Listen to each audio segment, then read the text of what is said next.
You get around a bunch of snooty, self-righteous, holier-than-thou, fault-finding religious snobs, they can infect you. How'd y'all like that? They can infect you. Preachers teaching hate and clothesline preaching, trying to dress you up and say you're okay. Dressing you up ain't going to get you to heaven.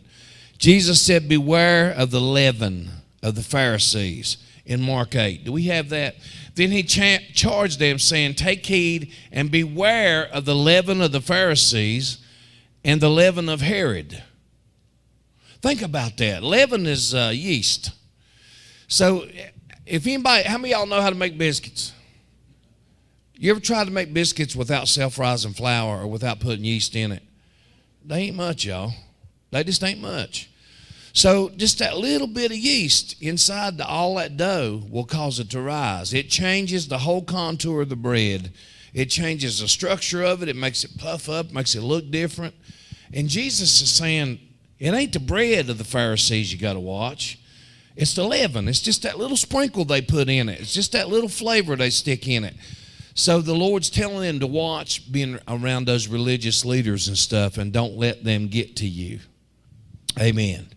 So that little bit of thing, you get around people and that little attitude stuck in with the word, man, it's going to be a problem. Somebody say amen. It's going to be a problem. So let the Lord help you with all those little things. It ain't just people that's doing drugs and partying and being crazy and wild.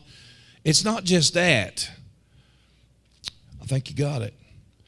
You get around churchy folk and you get around people that are messed up in the word. I ain't never seen so many people as I have this last year.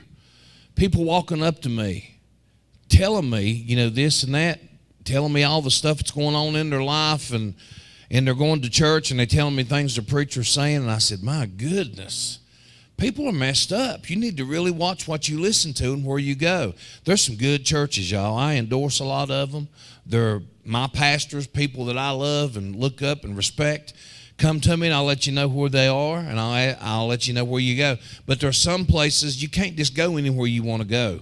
It amazes me, man. You can't sit under that stuff. Somebody say amen. So we got to be consistent and determined in all we do. If you deviate from a certain spiritual routine just a little bit, it'll continue to go south. A little here, a little there, small foxes.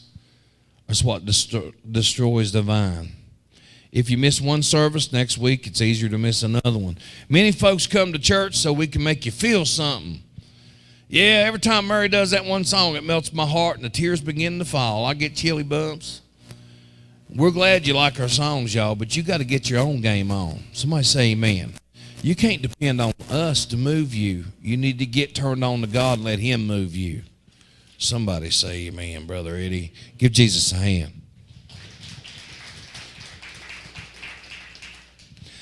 So if you have a consistent prayer life, a consistent habit of making service several times a week, a consistent time of watching some good preaching on the tube, it will show in your peace and your walk with God.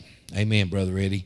Matthew 26:33, Peter told Jesus this. This is Peter talking. Even if all are made to stumble because of you, I will never be made to stumble. In other words, I always got your back, Jesus. I'll be here. If everybody else walks away and runs, hey, I got your back. I'm here. Jesus said, assuredly, I say to you this night, before the rooster crows, you'll deny me 3 times. Peter said, even if I have to die with you, I will not deny you. And so said all the disciples. That's big talk, ain't it? Then Jesus came to them to a place called Gethsemane and said to the disciples, sit here while I go and pray over there. And he took with him Peter and the 2 sons of Zebedee, and he began to be sorrowful and deeply distressed. Then he said to them, my soul is exceeding sorrowful, even to death. Stay here and watch with me. And he went a little farther, and he fell on his face and prayed, saying, oh, my Father, if it is possible, let this cup pass from me. Nevertheless, not as I will, but as you will. Then he came to his disciples and found them asleep, and said to Peter, why could you not watch with me 1 hour? Watch and pray, lest you enter into temptation. And here's the big line. The spirit's willing, indeed, but the flesh is weak. You really willing. You got to want to, but you ain't got no have to. I'm going to write a song about that. You want to, but you don't have to. What a profound statement, y'all. I talk to people all the time that are crying and screaming at me to help them. They're willing to do anything. They are determined to change until you give them a few simple directions. Watch where you go, who you go with. You need to be at church every time you can. Keep the stupid away. Just simple life changes, and they get it in their head that they don't have to do that. And so I don't know nothing. All that time I spent with you and all that time, amen, I'm not being mean, y'all, but I'll do it every day. And then I told Murray, I said, what do you think, a month, 2 months, 3 months? I'm not saying that in a mean way, y'all. I'm just telling you, if you want advice, you need to take advice. I'm telling you, I messed up enough that I can help you not mess up. Somebody say amen.